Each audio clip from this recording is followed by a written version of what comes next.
अस्सलाम वालेकुम, मैं हूं शाहजेब खानजादा। रवां महीना खित्ते के हवाले से खतरनाक साबित हो सकता है।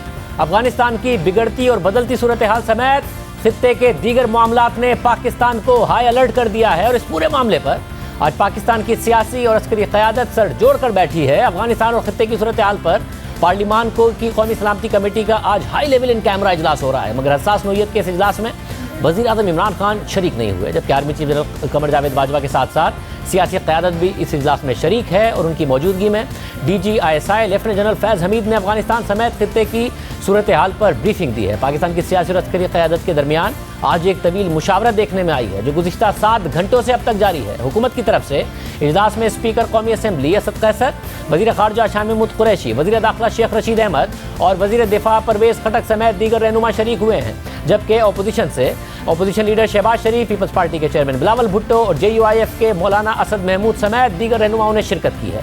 इसके अलावा चेयरमैन सेनेट और चारों सूबों के वुज़राए आला भी इस इजलास में मौजूद हैं और इस इजलास में शिरकत से पहले तमाम सियासी और आला हुकूमती रहनुमाओं से मोबाइल फ़ोन ले लिए गए। आज बंद कमरे में ये पूरा इजलास हो रहा है। ब्रीफिंग के बाद आज अपोजिशन लीडर शहबाज शरीफ ने मीडिया से बात करते हुए कहा कि मौजूदा सूरत हाल पर जो ब्रीफिंग दी गई वो बहुत तफसीली थी।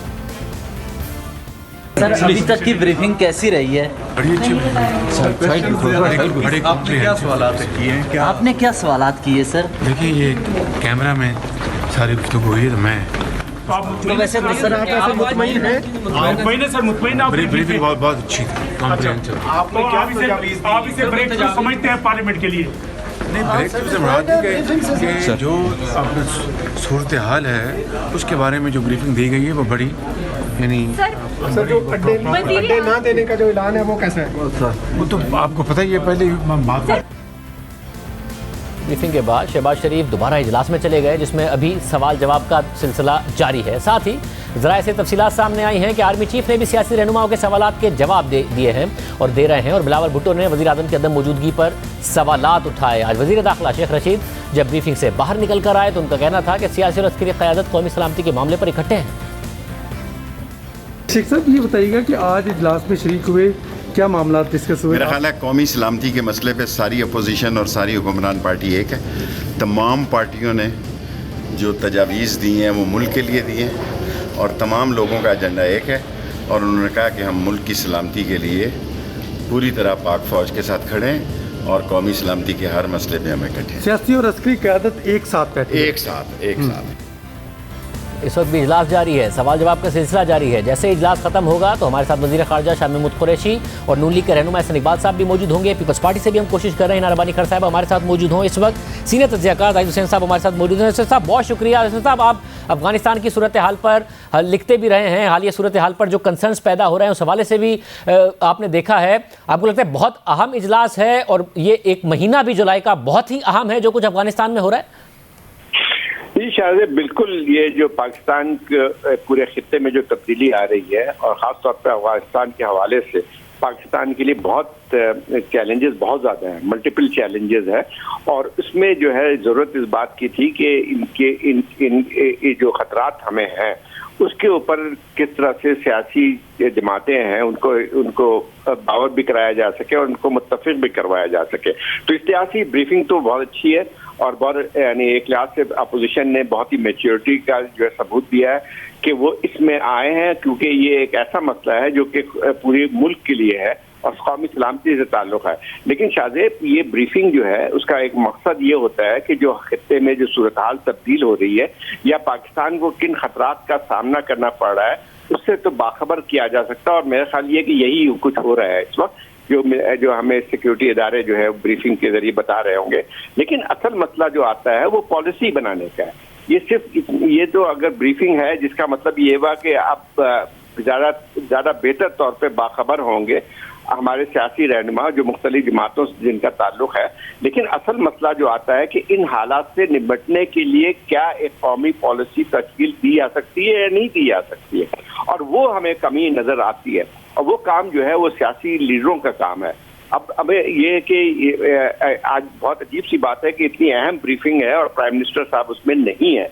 ये इस बात की निशानदेही करती है कि एक सवालिया निशान होती है कि क्या जब हम बात करते हैं कि तमाम जमातों को इकट्ठा किया जाएगा तो अगर मुल्क की सियासी क़यादत का सरबराह इसमें शामिल नहीं है तो आप बताइए कि किस तरह से ये फिर एक नेशनल पॉलिसी बन सकेगी।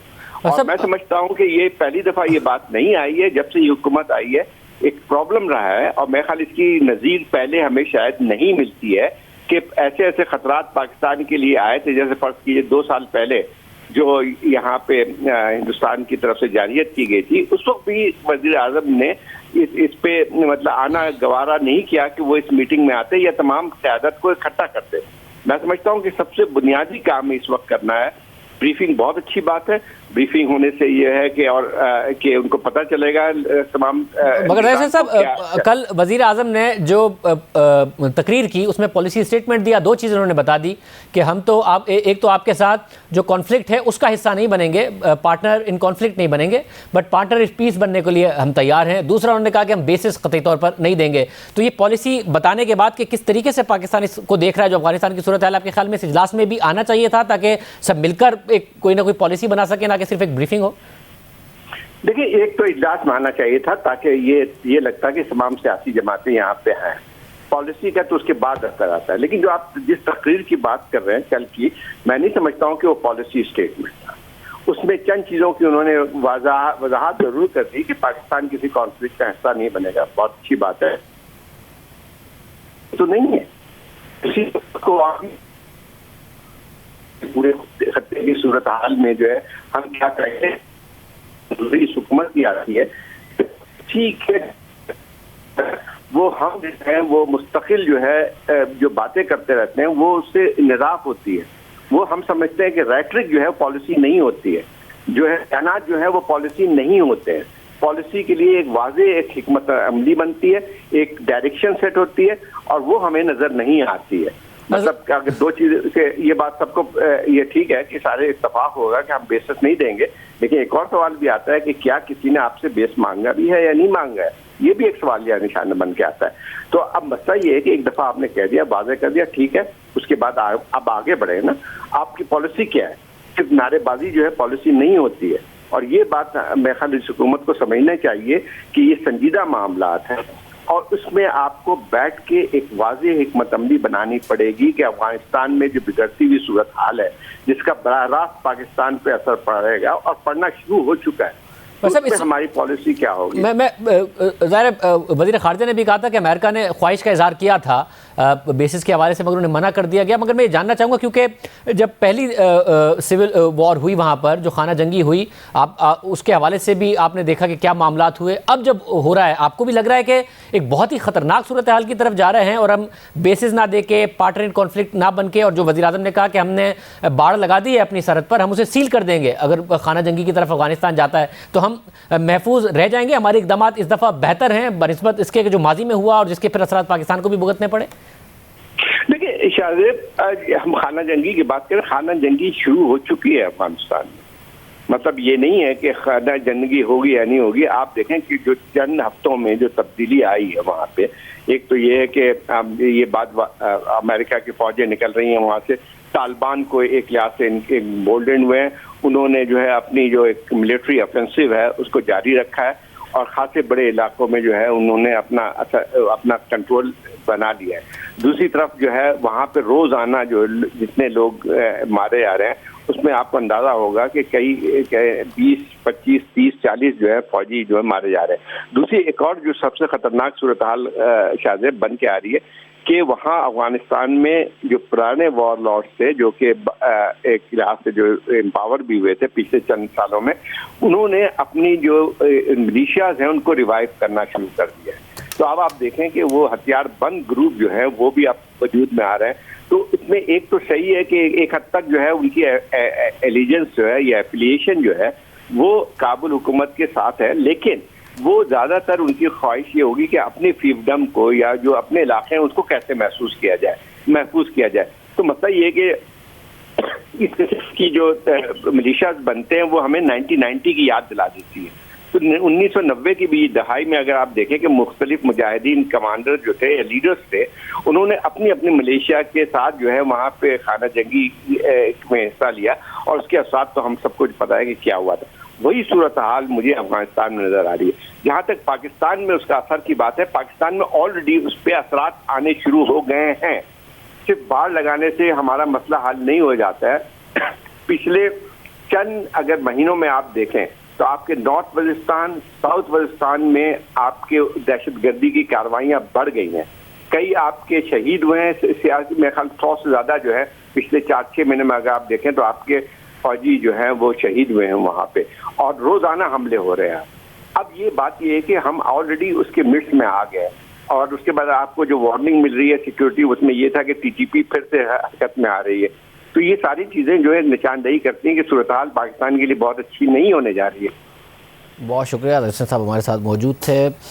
देखते हैं कि आज जो अपोजिशन की क़यादत है वो क्या मौक़िफ़ देती है, हुकूमत की क़यादत क्या मौक़िफ़ देती है। इस बात पर तनकीद ज़रूर हो रही है कि इतना अहम इजलास है, इतना वज़ीर आज़म ख़ुद बता रहे हैं कि ख़ित्ते की सूरत हाल बिगड़ने जा रही है, मगर वज़ीर आज़म इस इजलास में शरीक क्यों नहीं हैं, जबकि आर्मी चीफ़ हैं, DGISI हैं, मुल्क की अपोजिशन क़यादत है, बिलावल भुट्टो ज़रदारी, शहबाज शरीफ साहब और दीगर रहनुमा खुद बज़ात खुद इस इजलास में मौजूद हैं। प्रोग्राम में ब्रेक शामिल करते हैं। जैसे इजलास ख़त्म होता है हम हुकूमती और अपोजिशन रहनुमा का मौक़िफ़ भी आपके सामने रखेंगे, साथ ही इस वक्त गैस का और बिजली का शदीद बहरान है मुल्क में, और हुकूमत ये जिम्मेदारी एंग्रो कंपनी पर डाल रही है कि उनकी वजह से ये सारा का सारा मामला हुआ है।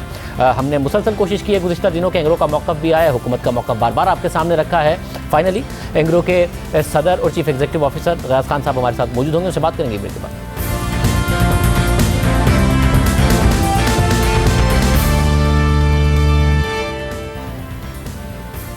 जून जुलाई की शदीद गर्मियों में मुल्क के अवाम बिजली और गैस दोनों की शदीद लोड शेडिंग से परेशान है, और साथ ही हैरान है कि गर्मियों में गैस की लोड शेडिंग तो पहली दफ़ा हो रही है। और क्यों हो रही है? हैरान है कि बताया गया था कि मुल्क में बिजली ज़रूरत से ज़्यादा पैदा कर दी गई है, तो घंटों की लोड शेडिंग क्यों हो रही है? इंडस्ट्री, CNG स्टेशन, यहाँ तक कि खैबर पख्तूनख्वा और कराची के बाज़ इलाकों में घरों में गैस बंद है या फिर प्रेशर कम है। हुकूमत इस सब की जिम्मेदारी एक कंपनी पर डाल रही है जिसका नाम एग्रो LNG है, और जो LNG का टर्मिनल ऑपरेट करती है, और मुआहदे के तहत इस टर्मिनल पर लगे फ्लोटिंग स्टोरेज रीगैसिफिकेशन यूनिट यानी FSRU को 15 साल में 2 दफ़ा ड्राई डॉकिंग या कह लीजिए कि मेंटेनेंस के लिए जाना है। मगर मुआहदे के तहत ही एंग्रो LNG इस बात की पाबंद है कि 1 साल पहले इस बारे में हुकूमत को आगाह करेगी। हुकूमत का कहना है कि एंग्रो ने 1 साल पहले नहीं बताया, फिर जो मामला SSGC में मैनेजरियल लेवल पर तय हो जाना था वो एनर्जी और पेट्रोलियम मिनिस्ट्री तक पहुंचा, फिर कैबिनेट कमेटी ऑन एनर्जी तक पहुंचा, यहाँ तक कि वज़ीर आज़म तक पहुंच गया। फिर यहाँ तक खबरें आई कि कैबिनेट कमेटी ऑन एनर्जी ने इसे हुकूमत के खिलाफ साजिश करार दिया है, और इस कमेटी के इजलास में वफाकी वज़ीर अली ज़ैदी ने एंग्रो के खिलाफ कार्रवाई का मुतालबा किया है। फिर हुकूमत ने बाकायदा एंग्रो पर इल्ज़ाम लगाया कि उन्होंने वक्त पर ड्राई डॉकिंग का नहीं बताया, और कल हुकूमत इस मामले पर मजीद आगे बढ़ी और वजारत तवानाई ने एंग्रो पर यह इल्ज़ाम लगा दिया कि मार्च 2015 में LNG टर्मिनल पर जो FSRU लगाया गया वो इस्तेमाल शुदा था, उसको 2009 में तैयार किया गया था, और उसकी ओवरहॉलिंग के बाद उसे पाकिस्तान में लगाया गया था। मार्च 2021 में एंग्रो के टर्मिनल के लिए जब माहिरीन पाकिस्तान आए थे और उन्होंने इस टर्मिनल के FSRU का मुआयना किया था, तो उन्होंने इसको पाकिस्तान में नाकाबिले मरम्मत करार दिया था। असल नुकसान नए टर्मिनल पर पुराना FSRU लगाने से हुआ, जिसे अब 7 दिन के लिए बंद करना पड़ रहा है। हम आपको बता दें कि LNG के 2 फ्लोटिंग स्टोरेज रीगैसिफिकेशन यूनिट हैं, उनमें से एक यूनिट एंग्रो के पास है, जहां कतर से लॉन्ग टर्म मुआहदों के तहत LNG के 6 कार्गो आते हैं, यानी ये टर्मिनल पूरा साल बिजी रहता है। मुआहदे के तहत एंग्रो प्लांट की हर 5 साल बाद सफाई होनी है, और कंपनी को सफाई के लिए 1 साल पहले हुकूमत को बताना होता है।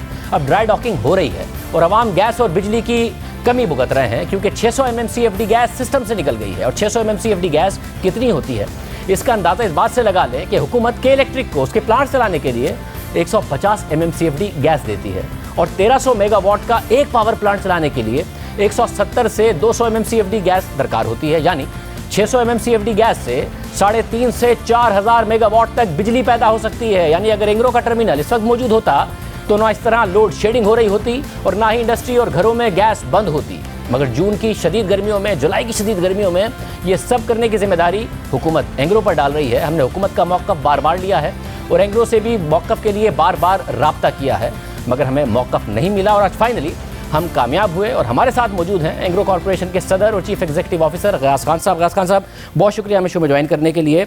सारी जिम्मेदारी जो इस वक्त अवाम भुगत रहे हैं, गैस की कमी, बिजली की कमी, बताया गया था कि बहुत बिजली है, गैस भी बहुत है, उस सब की जिम्मेदारी हुकूमत आप पर डाल रही है कि आपका काम था इस ड्राई डॉकिंग का वक्त पर बताना, आपने नहीं बताया, जिसकी वजह से ये सब हो रहा है। बिस्मिल्लाहिर्रहमानिर्रहीम। शाहज़ेब, फ़र्स्ट ऑफ ऑल शुक्रिया बहुत बहुत, आपने मुझे अपने शो पे बुलाया। इससे पहले कि मैं आपके सवाल का जवाब दूं, मेरे ख्याल से नाजरीन के लिए ज़रूरी होगा अगर हम कुछ कॉन्सेप्ट्स क्लियर कर लें। देखिए, सबसे पहली चीज़ ये है कि क्लास सोसाइटी सर्टिफिकेशन क्या चीज़ होती है।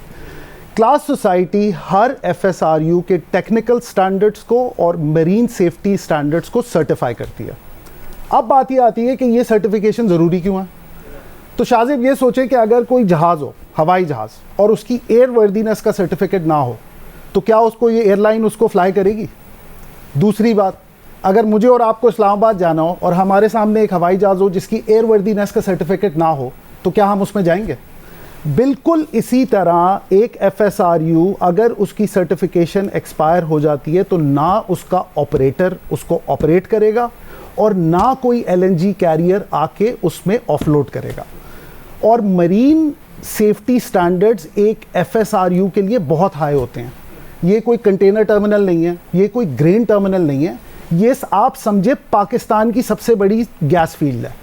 तो इसमें किसी किस्म का कोई कॉम्प्रोमाइज़ नहीं होता। तो ये आप समझ लें कि सर्टिफिकेशन बहुत ज़रूरी होती है। अब बात आती है कि हुकूमत इसको डिनाई नहीं कर रही है कि बहुत ज़रूरी है। हुकूमत कह रही है ज़रूरी है, इसलिए तो आपको करने दे रहे हैं। हाल इतने ज़्यादा क्राइसिस में हुकूमत ये कह रही है कि आप वक्त पर बताते हैं। जून की शदीद गर्मियों में जब इकोनॉमी उनका कहना है कि बेहतर हो रही थी, उन्हें तो साजिश लग रही है अपने खिलाफ कि साजिश की गई है, मैं वक्त पे नहीं बताया। बिल्कुल, हुकूमत ये कह रही है कि जी जून 30 2021 की डेडलाइन आपने हमें 1 जुलाई 2020 को क्यों नहीं बताया। ये बात है ना।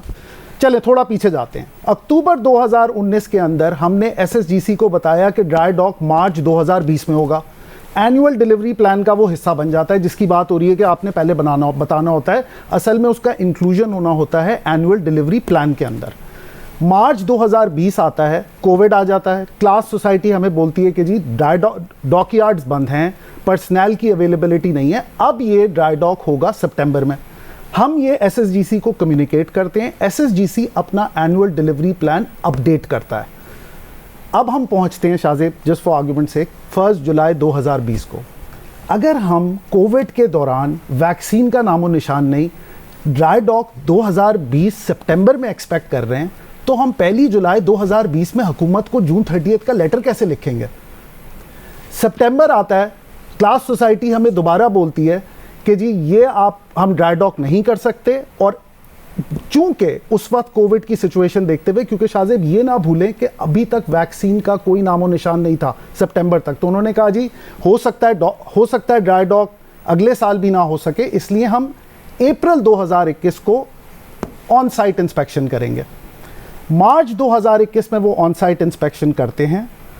अब आप दिमाग में ये याद रखें शाहजेब कि दुनिया में वैक्सीन्स भी आ गई हैं, डॉकयार्ड्स भी खुलना शुरू हो गए हैं। तो उन्होंने फैसला किया कि ये ड्राई डॉक अब जून 30 को होगा। हमने SSGC को मार्च 30 पे ये इन्फॉर्म कर दिया। उनके पास टाइम 30 मार्च को। जी बिल्कुल।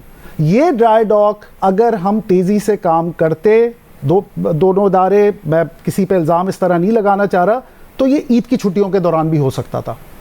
लेकिन I must give credit to the ministry of energy, Tabish Gauhar साहब, हमाद अजहर साहब, सेक्रेटरी पेट्रोलियम साहब, उन्होंने बहुत अच्छी तरीके से इस पूरी चीज़ को समझा।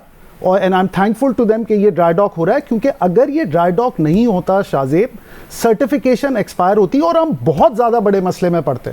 ये ऑप्शन नहीं थी। हुकूमत आपको इजाज़त नहीं देती तो नैनी पे आप ऑपरेट नहीं कर रहे होते। देखिए, क्लास सोसाइटी की तरफ से आपको परमिशन नहीं थी तो आप ऑपरेट तो ना कर रहे होते। शाहजेब मुझे ये बताएं, इसमें मसला ये आपने कहा कि ईद की छुट्टियों में होता, आपने ये प्रपोजल SSGC को दिया था या SSGC को जब आपने 30 मार्च को कम्युनिकेट किया तो, और आपने जब वो जो कम्युनिकेशन थी उसमें आपने यही बताया कि 30 जून के बाद आगे हम नहीं जा सकते। बिल्कुल। तो SSGC ने क्या जवाब दिया कि जी उससे पहले कर लें, मई में कर लें, अप्रैल में कर लें? ये पॉसिबिलिटी आपके साथ एक्सप्लोर की गई या नहीं की गई? देखिए शाहजेब, इस वक्त इस चीज़ पे कमेटी बैठी हुई है। हमारे पास कुछ 70 लेटर हैं, 70 से ज़्यादा लेटर हैं कम्युनिकेशन के जो हमने SSGC के साथ करे हैं। हम पूरी तरीके से तैयार थे। इस कमेटी को अपनी फाइंडिंग्स देखने दें। लेकिन मैं जो सिर्फ वाहिद पॉइंट आपको ये कहना चाह रहा हूँ कि आप खुद इमेजिन करें, अगर हम ड्राई डॉक सितंबर 2020 में एक्सपेक्ट कर रहे हैं, एनुअल डिलीवरी प्लान में वो गया हुआ है, हुकूमत हमसे ये कैसे कह सकती है कि जी आपको 30 जून का ड्राई डॉक 1 जुलाई 2020 को बताना चाहिए था?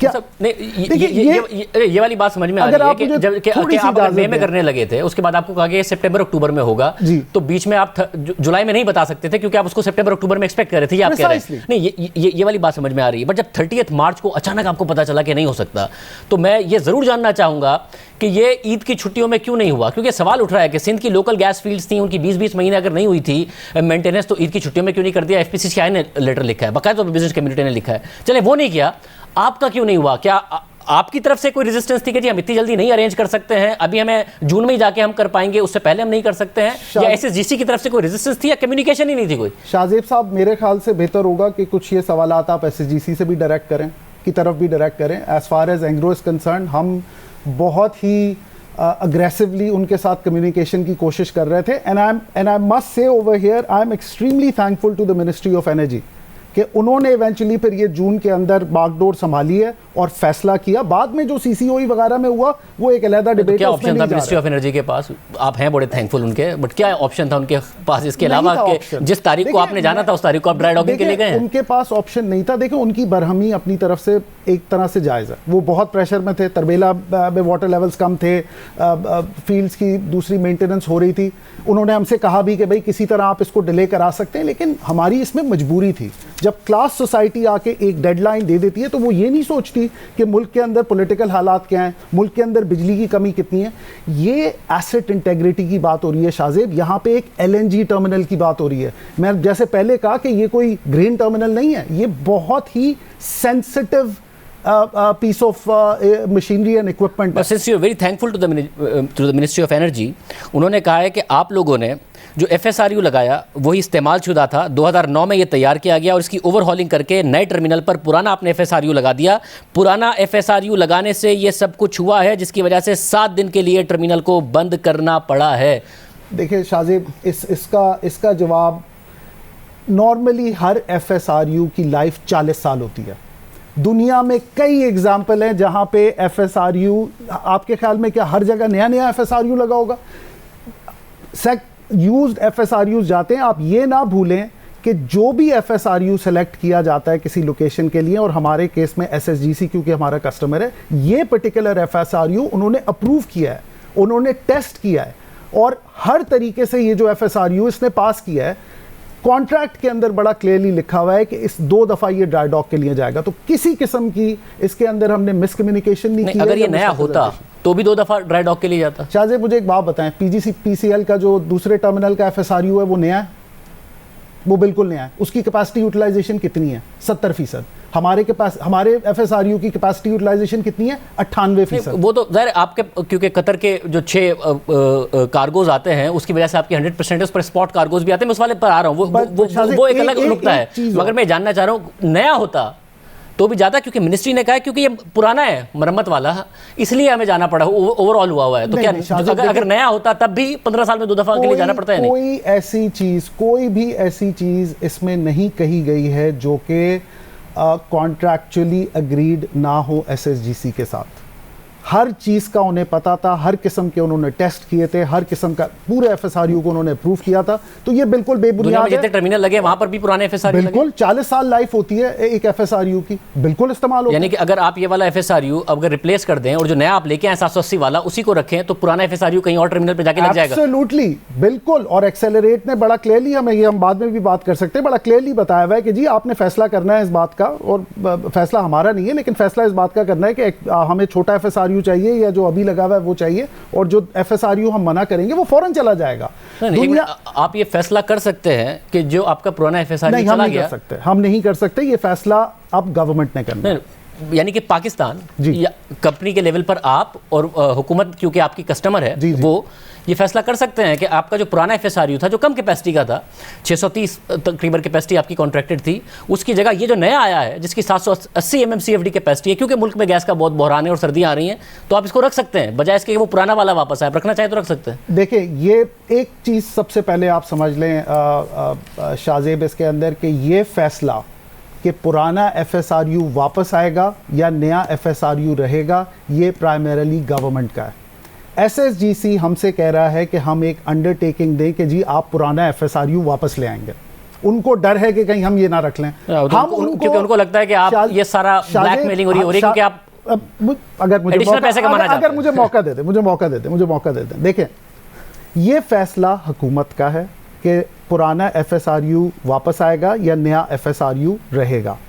इसकी अंडरटेकिंग हम SSGC को दे देंगे क्योंकि हम ये फैसला नहीं करना चाह रहे। उन्होंने आपसे ऑफिशियली मांगी है अंडरटेकिंग? ये जो डिस्कशंस हो रहे हैं उसके अंदर उन्होंने कहा है, क्योंकि मेरे लेवल पर कंफ्यूजन और आवाम भी कंफ्यूज होगी कि एक ऐसा मुल्क जिसमें गैस की कमी है जी, उसमें अगर 780 MMCFD का FSRU आ रहा है, यानी कि ज़्यादा आप LNG लेके आ सकते हैं, तो उसको लिए गारंटी क्यों मांग रहा है आपसे SSGC कि भाई आप पुराना वाला वापस लेके आएंगे? इसमें मसला क्या है? क्या उन्हें आप पे शक है या कोई और मसला? क्योंकि थर्ड पार्टी एक्सेस के लिए तो ये कहते रहे कि जी हमें चाहिए और हमें ज़्यादा कैपेसिटी चाहिए, हमें तो और टर्मिनल लगाने की जरूरत है। शाहजेब, एक चीज़, या आप पैसे ज़्यादा मांग रहे हैं? नहीं, एक मिनट, अभी तक कमर्शियल नेगोशिएशन इसकी शुरू भी नहीं हुई है। एक चीज़ हम प्रिंसिपल पहले तय कर लें, फिर मैं आपके सवाल का जवाब दूंगा। इस प्रिंसिपल पे मैं और आप अब एग्री कर लें कि ये फैसला गवर्नमेंट का है। आप एग्रीड हैं इस बात पे या नहीं? जाहिर है, क्योंकि गवर्नमेंट ने आपसे कैपेसिटी कॉन्ट्रैक्ट करनी है ना। 630 की है, अगर 630 से ऊपर 780 पे जाना है, प्राइवेट सेक्टर लेगा, गवर्नमेंट लेगी, जो भी होगा गवर्नमेंट से आपका मुआवजा होगा, उन्हीं की पाइपलाइन आपने तो ये मैं और आप एग्री करते हैं कि ये फैसला गवर्नमेंट का है, ठीक है जी? ये अकेले हम तो नहीं फोर्स कर सकते ना, हम एक कंपनी है, निजी कंपनी है, वो जाके गवर्नमेंट को कैसे फोर्स करे? अगर आप एंग्रो की पोजीशन पूछना चाह रहे हैं तो हमारे ख्याल से बड़े FSRU को पाकिस्तान में रुकना चाहिए। क्यों रुकना चाहिए? हम पिछले 2 साल से गवर्नमेंट के साथ लगे हुए हैं कि third party access rules finalise हों और हम बड़ा जहाज लेके आए, क्योंकि हम ऑब्वियसली मुल्क के अंदर LNG की शॉर्टेज है। और आप मुझे ये बताएं कि अगले विंटर्स के लिए और मोस्ट लाइकली अगले साल के विंटर्स के लिए क्या सोल्यूशन है हमारे पास?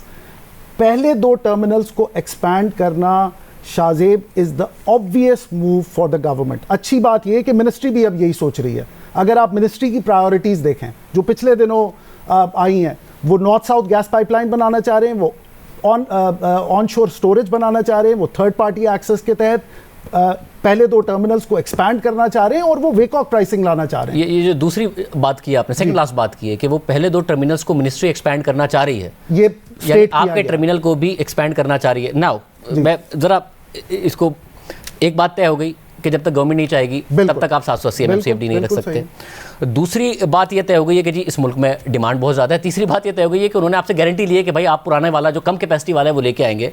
तो मुझे ये नहीं समझ में आ रहा, उनका फियर ये है कि आप बहुत महंगे पड़ेंगे, क्योंकि ऑलरेडी जो आपके साथ कॉन्ट्रैक्टेड कैपेसिटी है, जो इल्ज़ाम लगता है कि $2,28,000 पर डे देना पड़ता है, टेक और पे पर ये ले लिया गया है, इसकी वजह से वो नहीं चाहते आपके साथ डील करना। शाहजेब, एक तो बात ये है कि अगर थर्ड पार्टी एक्सेस होगा तो हुकूमत के ऊपर तो कोई भी बर्डन नहीं आएगा ना, क्योंकि वो तो थर्ड पार्टी मीनिंग कि वो प्राइवेट है, तो हुकूमत पे तो कोई बर्डन नहीं आया। दूसरी बात ये कि कमर्शियल नेगोशिएशन शुरू तो हो। CCOE के फैसले के बाद एक कमेटी बनाई गई थी पिछले साल जिसने कमर्शियली इस डील को देखना था कि ये थर्ड पार्टी एक्सेस कैसे होगा। अगर वो हमारे साथ टेबल पे आके बैठे ही नहीं तो आप ये कैसे अस्यूम कर सकते हैं कि हम महंगे होंगे? हम तो इंतजार में बैठे हैं। यानी अब फायदा पाकिस्तान का भी है, कंपनी भी चाह रही है, और आप कह रहे हैं कि हुकूमत को पैसे भी नहीं देने पड़ रहे क्योंकि थर्ड पार्टी एक्सेस का मतलब प्राइवेट सेक्टर होगा। हुकूमत तो चौथी बात SSGC के इसके अंदर अर्निंग्स होंगी, क्योंकि जब हम उनका नेटवर्क यूज करेंगे तो उसके पैसे देंगे। ठीक, फिर चौथी बात आती है, क्या नैब का केस जो है इस टर्मिनल के हवाले से वो रुकावट है जिसकी वजह से नहीं हो पा रहा है ये? देखिए शाहजेब, ये ज़्यादा बेहतर है कि आप हुकूमती एहलकारों से ये सवाल पूछें, लेकिन आप मुझे एक बात बताएं, 2019 में ECC ने अप्रूव किए TPA रूल्स, 2020 के अंदर ECC अप्रूव करती है, CCOE अप्रूव करती है, कैबिनेट अप्रूव करती है। आपके ख्याल में क्या ये समरी लॉ डिवीजन नहीं गई होगी? आप ये सवाल उनसे पूछें। यानी कि ये सारा काम, अगर नैब का केस रुकावट होता तो ये सारे काम ना होते, जो इतनी सारी कैबिनेट और ये सारी की सारी समरीज अप्रूव होती गई हैं। और ये सवाल मेरे ऊपर नहीं बनता, लेकिन मैं आपको बता रहा हूं कि अगर कैबिनेट का फैसला हो रहा है पहले टर्मिनल के ऊपर जिसकी इन्वेस्टिगेशन का पूरे पाकिस्तान को पता है, तो क्या वो लॉ डिवीजन से नहीं पूछेंगे? मैं फिर आपसे जो सवाल बनता है मैं वो पूछ लेता हूँ कि अगर मसला नहीं है तो, क्योंकि केस आपके ऊपर भी है, तो आपको कोई खौफ नहीं है? आप कह रहे हैं कि जी हुकूमत हमें कहेगी हम 780 रखने को तैयार हैं, हमें कोई नैब के केस का और कोई मसला नहीं है? नहीं, हुकूमत अगर हमसे कहेगी कि जी आप 780 का शिप रखें और हम थर्ड पार्टी एक्सेस रूल्स पे काम कर रहे हैं, 100 बिस्मिल्लाह, हम तो 2 साल से ये कह रहे हैं, हम क्यों नहीं कहेंगे ये बात? शाहजेब, मुल्क के लिए क्या बेहतर है? और आप जो बात पैसों की करना चाह रहे हैं मैं वो भी क्लियर कर देता हूं। मुझे आप एक बात बताएं, हम एक कमर्शियल ऑर्गेनाइजेशन है, अगर हम वैल्यूज के साथ काम करते हैं, टैक्सेस अपने पूरे देते हैं, तो हम अपने टर्मिनल को क्यों ना ग्रो करें? मुझे अब मैं आपसे एक पैसे कमाना जुर्म नहीं है, जुर्म नहीं है। अब पैसे कमाना जुर्म नहीं है, बट मुझे इस मुल्क में जिस तरह पॉलिटिसाइज हुए इश्यूज, मैं उसकी वजह से कह रहा हूँ कि आपका जो $2,28,000 पर डे है वो इस मुल्क की पॉलिटिकल नैरेटिव का हिस्सा बना है कि चले एक काम करते हैं, इतने सारे पैसे दिए जा रहे हैं। अच्छा, अब एक काम करते हैं, अब इस $2,28,000 के अंदर जरा इस पे 2-4 बातें कर लेते हैं। देखिए शाहजेब, $2,28,000 को ना कभी अकेले नहीं देखना चाहिए कि भाई $2,28,000 शाहजेब और गयास रोजाना के पैसे बना रहे, इसका मतलब बिल्कुल कुछ और है। लेकिन हम यहाँ एक क्रिटिकल एनर्जी इंफ्रास्ट्रक्चर की बात कर रहे हैं। आपके 1320 मेगावाट के जो पावर प्लांट्स हैं, आपके ख्याल में उनकी कैपेसिटी पेमेंट दिन की कितनी है? $8 लाख। अब वो भी टेक ऑफ पे है जी। आपके जो फर्नेस ऑयल के पावर प्लांट्स हैं, उनकी तकरीबन कुछ जो बड़े पावर प्लांट्स हैं उनकी कैपेसिटी पेमेंट कितनी है? तकरीबन कोई $6 लाख। देखें, कैपेसिटी पेमेंट एनर्जी इंफ्रास्ट्रक्चर की इन्हीं नंबर्स के आसपास होती है। सबसे पहली बात तो ये। दूसरी बात ये जो कि ज़्यादा ज़रूरी है कि कैपेसिटी यूटिलाइजेशन कितनी है, कि ये जो कैपेसिटी पेमेंट हो रही है ये इस्तेमाल कितनी हो रही है। एंग्रो के केस में ये 98% है। फर्नेस ऑयल प्लांट्स के केसेस में पता है ये कितनी है शाहजेब? 0 से 5% या 10%। दूसरे एलएनजी टर्मिनल की कैपेसिटी यूटिलाइजेशन कितनी है? 70%। इंपोर्टेड कोल पे जो पावर प्लांट चल रहे हैं उनकी कैपेसिटी यूटिलाइजेशन कितनी है? 80%। $2,28,000 तो दिए जा रहे हैं, लेकिन कैपेसिटी यूटिलाइजेशन 98% है। Shahzeb, last point, $2,28,000 is the top line. मुझे याद है 2 साल पहले आपने एक प्रोग्राम किया था जिसके अंदर आपने बहुत ही अच्छा एनालिसिस किया था, हमारे एनुअल अकाउंट देखे थे और सब कुछ किया था। ये $2,28,000 प्रॉफिट नहीं है दिन का। इसके बाद इसके ऊपर बहुत सारे एक्सपेंसेस हैं। FSRU की जो डेली पेमेंट वो है, इसके ऊपर जो हम रिटर्न बना रहे हैं is very similar to what people are making the return on IPPs, और इसके ऊपर रिस्क फैक्टर ज्यादा है। IPPs की तो पाकिस्तान बैक्ड सॉवरेन गारंटी होती है। ऐसे ये जो हमारा LNG टर्मिनल है ये सॉवरेन गारंटी बैक्ड नहीं है। केस है, तो जब केस का फैसला होगा तो आवाम को पता चल जाएगा कि मामला सारा का सारा क्या है। क्या कोई वजारत रुकावट है फिर इसमें? पाकिस्तान का हर लिहाज से फ़ायदा है, आप भी चाहते हैं, आपके मिनिस्ट्री भी चाहती है, बड़ा टर्मिनल है, सर्दियां आ रही हैं, गर्मियों में क्राइसिस है, सर्दियों में पता नहीं क्या हाल होगा। पिछली सर्दियां हमने मुश्किल भुगती हैं, कोई क्या वजारत रुकावट है इस बात की? देखिए शाहजेब, अरशद महमूद साहब, ताबिश गौहर साहब, हमाद अजहर साहब को मेरे ख्याल से 6 महीने भी नहीं हुए हैं अपनी जगह संभाले हुए। इनके अलावा कोई वजारत रुकावट है क्या? और इन्होंने, देखिए शाहजेब, हमने कॉर्पोरेट लाइफ में एक ये चीज़ सीखी है कि जो फाइनेंस का काम है ना, वो फाइनेंस से पूछा जाता है, HR से नहीं पूछा जाता। हमारा जो ताल्लुक है वो पेट्रोलियम मिनिस्ट्री से है। हमारा ताल्लुक secretary petroleum, SAPM petroleum and power and minister of energy. ये भी सीखा है कि हुकूमत को नाराज नहीं किया जाता कॉर्पोरेट लाइफ में। हम कहाँ नाराज? इसलिए अगर किसी उस वजारत का नाम नहीं लिया जाता जिस वजारत की वजह से मसला हो रहा हो। नहीं, ये मैं बिल्कुल नहीं बोलूँगा। और हमारा जो देखें, हमारा ऑब्जेक्टिव बड़ा क्लियर कट है। हम गवर्नमेंट के साथ काम करना चाह रहे हैं। हम ये समझते हैं कि परफेक्ट अलाइनमेंट है जो हम करना चाह रहे हैं एज अ कंपनी और जो हुकूमत करना चाह रही है, because at the end of the day इसमें फ़ायदा पाकिस्तानियों का होगा। आखिर में ये क्राइसिस कब दूर हो जाएगा? आपका ड्राई डॉकिंग का प्रोसेस इंशाल्लाह ताला 5 तारीख तक ये फुल लोड पे आ जाएगा। इंशाल्लाह 5 तारीख तक फुल लोड पर आएगा और उससे पहले आहिस्ता रैंप अप होगा। इंशाल्लाह ताला 5 तारीख तक ही पूरा हो जाएगा। बहुत शुक्रिया। गयास खान साहब हमारे साथ मौजूद थे। एंग्रो का मौक़िफ़ भी आपने सुना। प्रोग्राम में एक ब्रेक शामिल करते हैं, उसके बाद मुझे बातों में।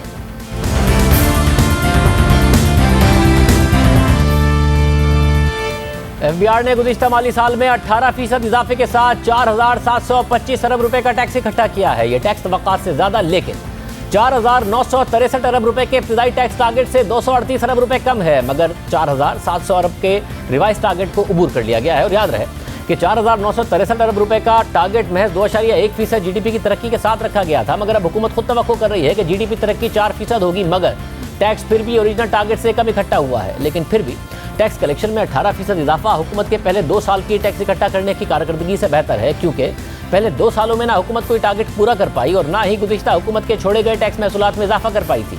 अब हुकूमत को एतमाद है कि वो अगले साल 5,800 अरब रुपए का टैक्स इकट्ठा करेगी, जो मौजूदा टारगेट के मुकाबले में 23% ज़्यादा होगा। दूसरी जानिब आज मुशीर तिजारत अब्दुल रज़ाक दाऊद ने ट्वीट किया कि हमारे एक्सपोर्टर्स ने कर दिखाया। मुझे ये कहते हुए इंतहाई खुशी है कि माली साल 2020-21 में हमारी बरामदात 25.3 अरब डॉलर्स रहीं। ये पाकिस्तान की तारीख में सबसे ज़्यादा होने वाली बरामदात हैं। इससे पहले सबसे ज़्यादा बरामदात 2013-14 में 25.1 अरब डॉलर्स की थी। एक और ट्वीट में उनका कहना था कि जून 2021 में हमारी बरामदात 2.7 अरब डॉलर्स रहीं, जो हमारी तारीख में किसी भी महीने में होने वाली सबसे ज़्यादा बरामदात है। इससे पहले सितंबर 2013 में 2.6 अरब डॉलर्स की सबसे ज़्यादा बरामदात की गई थी। ये बात अहम है कि मई के महीने में बरामदात 1.65 अरब डॉलर रही थी और 25.3 अरब डॉलर की सालाना बरामदात का मतलब है कि माहाना औसतन 2.1 अरब डॉलर की बरामदात हुई हैं। उम्मीद है अगले साल इसमें बेहतरी आएगी। याद दीजिए, अल्लाह हाफ़िज़।